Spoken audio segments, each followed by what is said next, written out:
Lebih dari 100 tahun yang lalu, kasus Mary Ellen Wilson mengguncang New York pada tahun 1874. Cerita Mary dimulai ketika dia dilahirkan pada tahun 1864. Tak lama setelah kelahirannya, ayahnya meninggal dunia.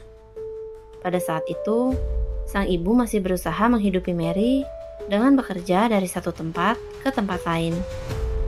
Namun pada akhirnya, sang ibu terpaksa harus melepaskan Mary ke sebuah charity departemen di New York. Ketika itulah, Mary diadopsi oleh keluarga McCormack. Thomas dan Mary McCormack dapat menjadi orang tua angkat Mary dengan menggunakan surat-surat palsu. Belum sempat merasakan kebahagiaan, Thomas meninggal dunia meninggalkan Mary dengan ibu angkatnya.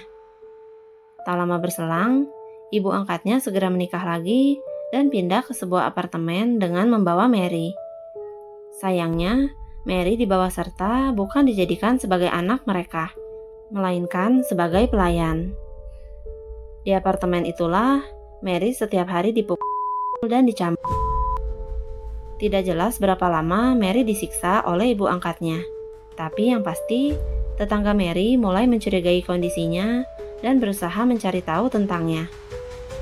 Pada saat itu, tetangga Mary yang bernama Nyonya Connelly meminta bantuan kepada seorang petugas keagamaan yang bernama Etta Angel Wheeler.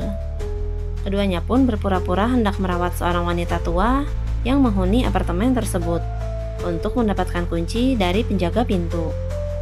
Di saat itulah, keduanya masuk ke dalam unit apartemen Mary dan melihat Mary yang ketakutan. Menurut kesaksian Etta di persidangan, wajah Mary pada saat itu sangat menunjukkan rasa takut dan sengsara. Tangan dan kakinya yang kurus dipenuhi oleh luka dari sebuah cambuk besar yang terbuat dari kulit yang dipilin. Tubuhnya terlihat sangat kurus dan kecil untuk anak yang berumur 9 tahun. Namun, Mary harus mengerjakan semua pekerjaan rumah. Bahkan, Mary harus memasak menggunakan wajan yang beratnya hampir sama dengan dirinya. Etta yang tersentuh dengan kondisi Mary segera melaporkan perbuatan ibu angkat Mary ke polisi. Tapi rupanya meskipun sudah terdapat bukti penyiksaan dan saksi, tetap saja kasus Mary tidak dapat diusut oleh polisi. Alasannya, karena tidak ada undang-undang yang mengatur mengenai kasus kekerasan yang terjadi di dalam rumah. Etta tidak putus asa. Dia pun menghubungi temannya yang bernama Henry Burke. Henry merupakan seorang pengacara dan pendiri organisasi nirlaba yang mencegah kekerasan terhadap hewan. Atas upaya Henry dan para tetangga, Mary berhasil diambil dari ibu angkatnya. Sedangkan ibu angkatnya harus menghadapi sidang atas tindakan penyiksaan yang dia lakukan.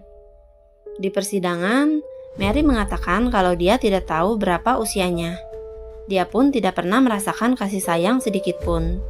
Dirinya dilarang berbicara dan setiap hari harus merasakan sakitnya dicambuk.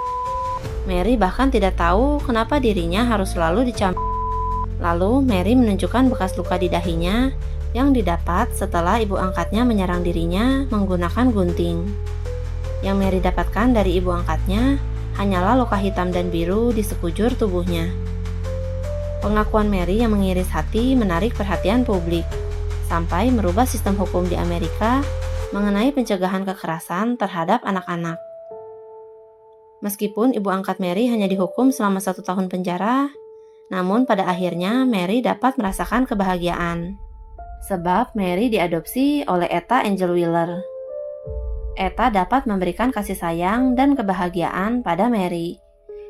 Hingga Mary menikah dan memiliki 2 anak kandung serta 1 anak angkat. Mary pun menamai putrinya dengan nama Etta, sebagai rasa terima kasih kepada penyelamat hidupnya. Subscribe akun YouTube aku untuk dengerin cerita lainnya, biar aku yang bacain dan kamu yang dengerin.